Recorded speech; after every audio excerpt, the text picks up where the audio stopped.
చేరుకోవడానికి పెద్దలు చెప్పిన మార్గంలో ప్రయత్నపూర్వకంగా నడవలేదు.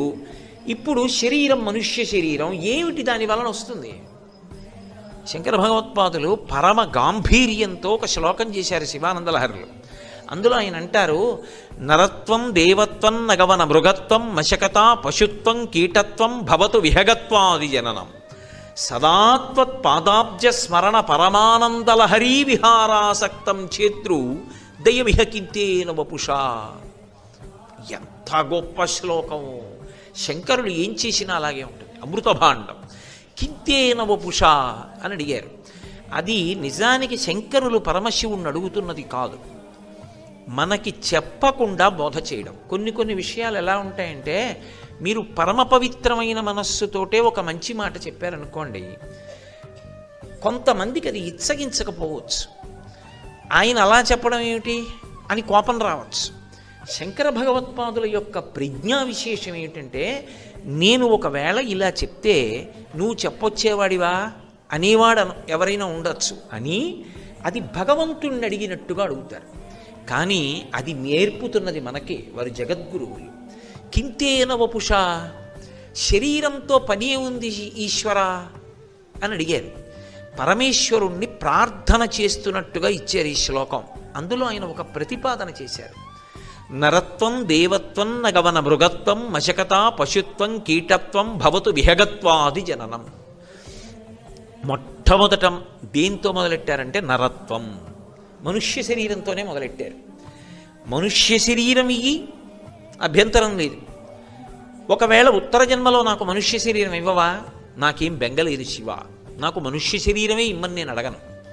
దేవత్వం, నన్ను ఏదో ఒక దేవతా పదవిలో కూర్చోపెట్టు అని కూడా నేను అడగను. ఒకవేళ నువ్వు కూర్చోపెట్టావు అనుకో, నాకేం అభ్యంతరం లేదు. నరత్వం దేవత్వం నగవన మృగత్వం, నన్ను ఒక కొండని చెయ్యి, నాకు అభ్యంతరం లేదు.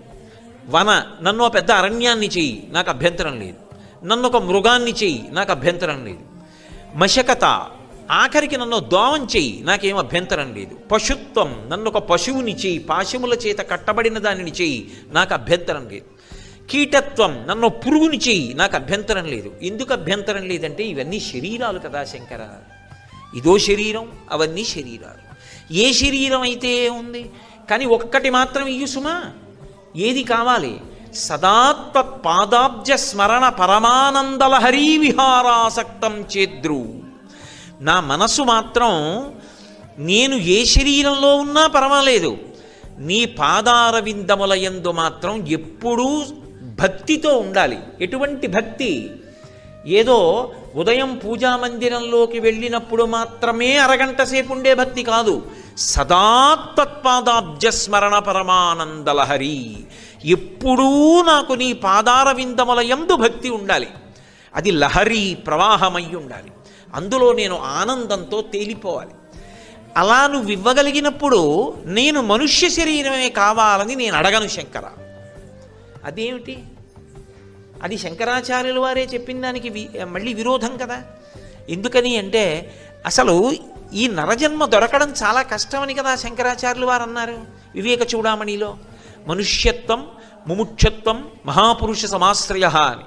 మరి అటువంటిది నువ్వు ఇవ్వకపోయినా పర్వాలేదంటారేంటి అంటే, మీరు ఒకటి బాగా గమనించాలి. అది సాశ్రద్ధ. నేను మీకు ఒక అమూల్యమైన వస్తువు ఇచ్చాను అనుకోండి, అసలు అది ఒక అమూల్యమైన వస్తువు అన్న ఎరుక మీకు లేదనుకోండి, ఇచ్చిన నేను చిన్నపుచ్చుకుంటాను, పుచ్చుకుని మీకు దాని వలన ఉపయోగము ఉండదు. నేను మీకోసం భగవద్గీత గ్రంథాన్ని తీసుకొచ్చాననుకోండి, నేను మీ ఇంటికి వచ్చినప్పుడు నాకు తాగండి అని కాస్త మజ్జిగ ఇచ్చారు. నేను మజ్జిగ తాగి ఎంగిలి గ్లాస్ అక్కడ పెట్టాను, మీరు మజ్జిగ తాగి ఎంగిలి గ్లాస్ అక్కడ పెట్టారు. నేను లేచి వెళ్ళిపోతూ చేయి కడుక్కుని మీకు భగవద్గీత గ్రంథం ఇచ్చాను. మీరు వెంటనే 2 ఎంగిలి మజ్జిగ గ్లాసులు ఉన్న బల్ల మీదే ఆ భగవద్గీత కూడా పెట్టారనుకోండి, నా మనసు చిన్నబుచ్చుకుంటుందా, చిన్నబుచ్చుకోదా? ఇప్పుడు నేను ఇచ్చినది భగవద్గీత.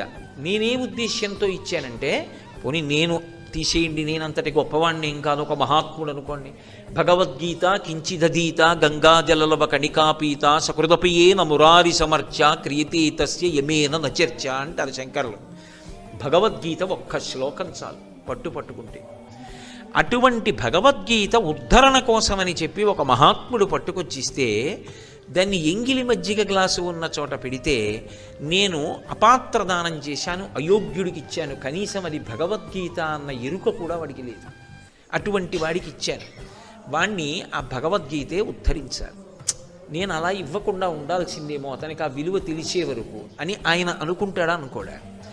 అసలు నరజన్మ యొక్క విలువ తెలియనప్పుడు నరజన్మ పొందితే వచ్చే ఉపయోగం ఏముంది? రాగద్వేషాల్లో పోవట్లా? రాగంతో సుఖం, ద్వేషంతో దుఃఖం, ఈ రెండేగా. రాగానికి ఫలితం సుఖం, ద్వేషానికి ఫలితం దుఃఖం. ఎవరి మీదో కోపం పెట్టుకున్నాను కాబట్టి వాళ్ళ వల్ల దుఃఖపడుతూ ఉంటాను. ఎవరి మీదో ప్రీతి పెట్టుకున్నాను, వాళ్ళ వల్ల సుఖపడుతూ ఉంటాను. ఇప్పుడు నా జీవితం ఏ రెండింటి మధ్య వెళ్ళిపోయిందంటే సుఖ దుఃఖాల మధ్య వెళ్ళిపోయింది. ఏమిటి సాధించాను ఈ శరీరంతో? నా జీవుడి కోసం నేను సాధించుకున్నదేం లేదు. నాకు నేను ద్రోహం చేసేసుకున్నాను. ఈ ద్రోహం చేసేసుకున్నానన్న మాట ఎప్పుడు తెలుస్తుంది? శరీరం పడిపోయిన తర్వాత. ఇప్పుడు లేదా ఉపకరణం, ఇప్పుడు నేనేం చేయలేను ఇంకా.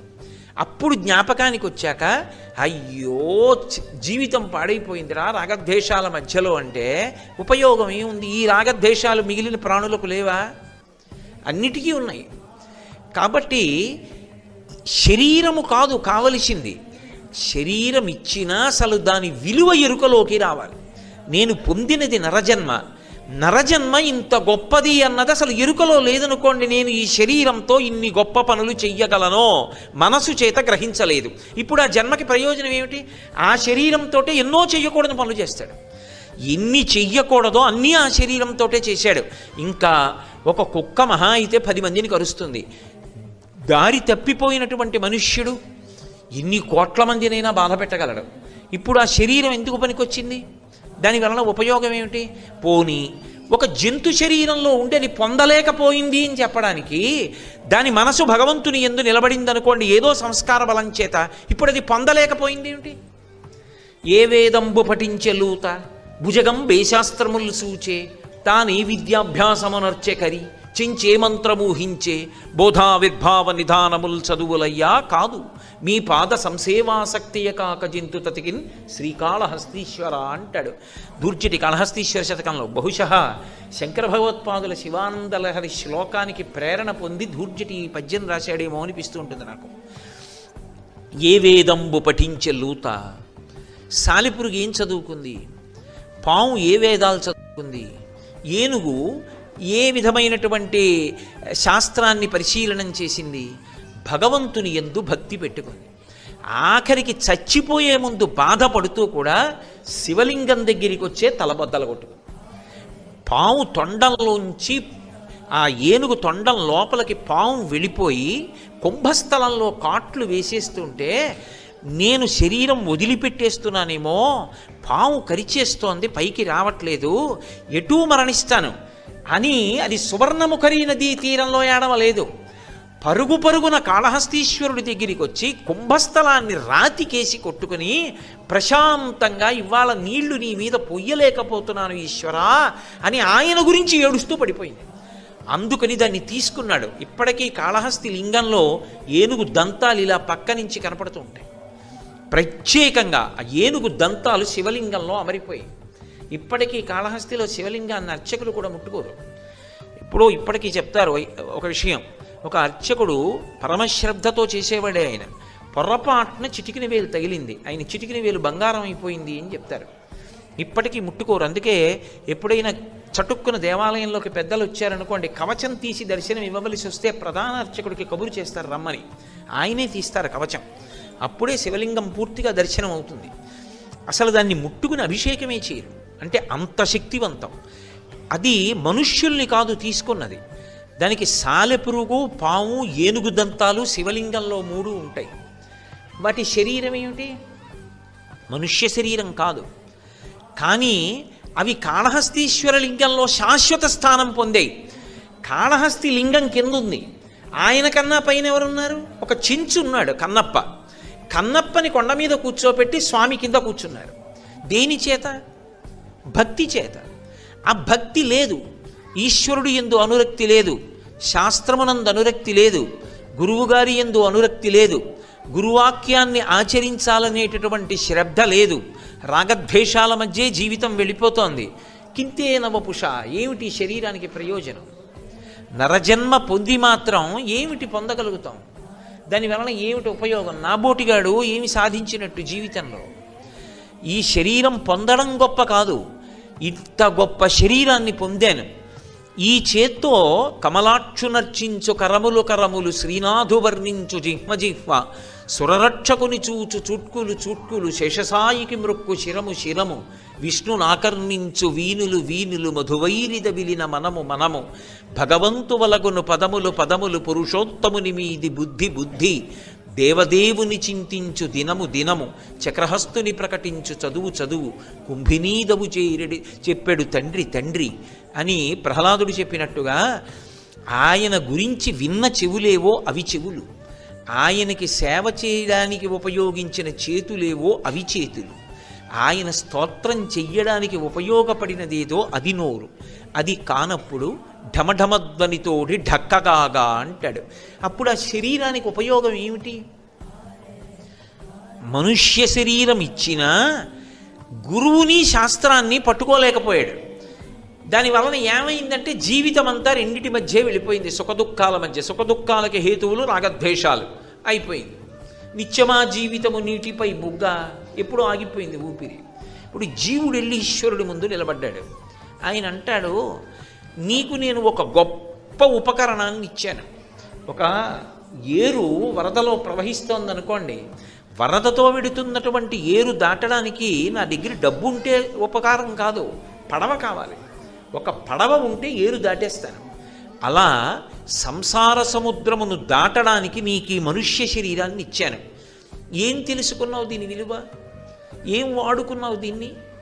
నీకు దాని విలువ అక్కర్లేదుగా, దాన్ని నువ్వేం వాడుకోలేదుగా, తరించడానికి ప్రయత్నం ఎప్పుడూ చేయలేదుగా. దాంతో ఎప్పుడు నీకు కావలసింది సుఖం సుఖం సుఖం, దానికి నీడ దుఃఖం.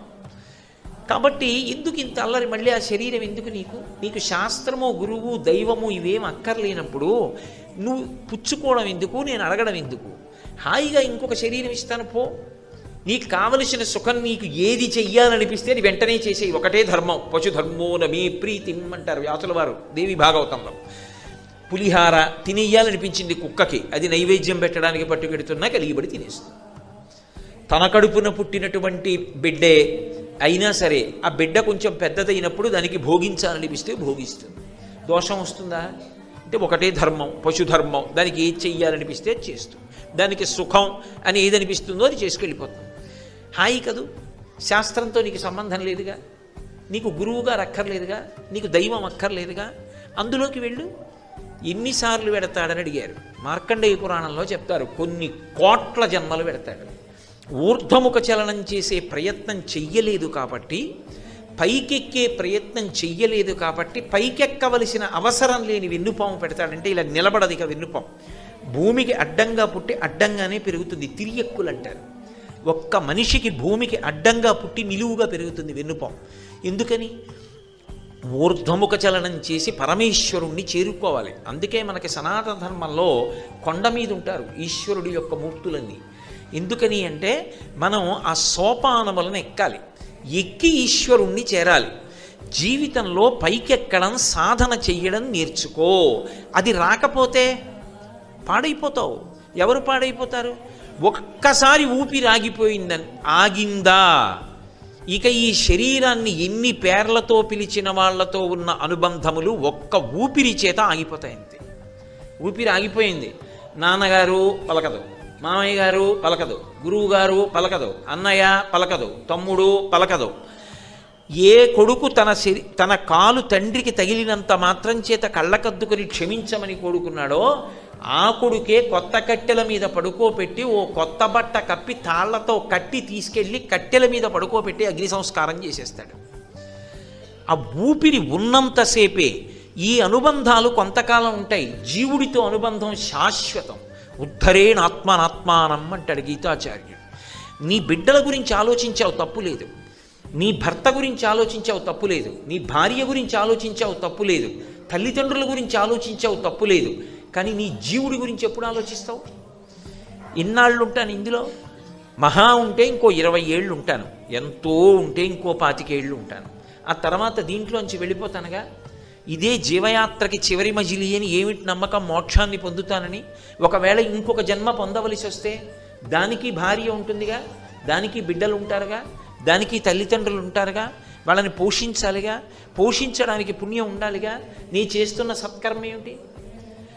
జీవుడి గురించి ఆలోచించలేకపోతే అసలు ఆ నరజన్మకి అర్థమే లేదు.